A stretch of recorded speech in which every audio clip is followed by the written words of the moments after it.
একটা নারী সুপারিশ করতে যাইতেই পারে তার এলাকার, কিন্তু তাকে এজন্য এরকম নিজের দেহ বিলিয়ে দিতে হবে। সংসদে যে বলবেন পর্দার কথা আর নিজে বেপর্দা হয়ে যাবেন, সেইখানে আনন্দ করবেন, মেয়েদেরকে ভোগ্যপণ্য হিসাবে কর্মজীবী নারীদেরকে জামায়াতের আমি সত্যিকার অর্থেই বেশ্যাবাপতিতা মনে করেন এবং তার যারা নেতাকর্মীরা বিভিন্ন জায়গায় জেলা পর্যায়ের তারাও তাদেরকে ভোগ্যপণ্য হিসেবে বিবেচনা করেন। নিশ্চয়ই আবু সাইদরা, অসীম আকরামরা এজন্য জীবন দেয় নাই যারা এমপি হয়ে নারীদেরকে ভোগ্যপণ্য হিসেবে বিবেচনা করবে। আমরা দেখলাম যে একটি অপ্রাপ্তবয়স্ক 18 বছরের নিচে মনে হইলো আমাদের বোনটিকে, আবার দেখলাম সে তার প্রথম স্ত্রী একজন নেকাব পরা একজন বোনের দেখলাম ভিডিও।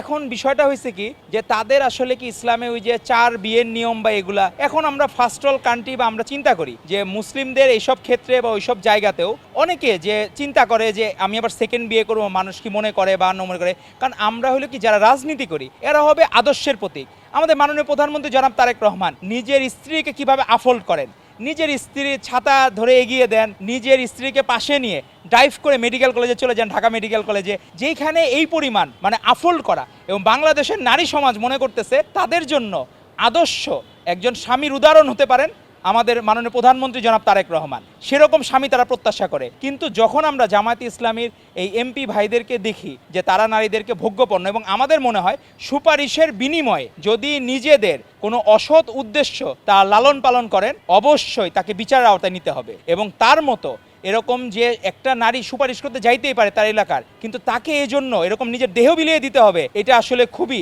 অন্যায়। তো এগুলো কখনোই গ্রহণযোগ্য না।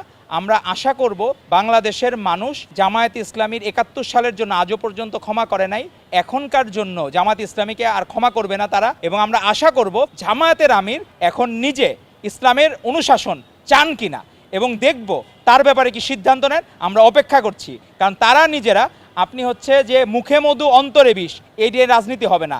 আপনার মুখেও মধু থাকতে হবে, অন্তরের মধ্যে থাকতে হবে।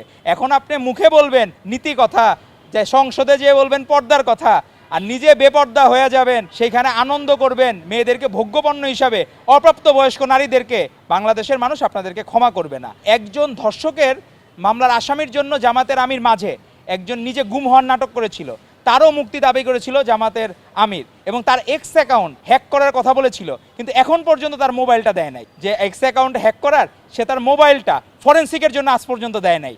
তো এখন নারীদেরকে, কর্মজীবী নারীদেরকে জামায়াতের আমির সত্যিকার অর্থেই বেশ্যাবাপতিতা মনে করেন এবং তার যারা নেতাকর্মীরা বিভিন্ন জায়গায় জেলা পর্যায়ের তারাও তাদেরকে ভোগ্যপণ্য হিসেবে বিবেচনা করেন।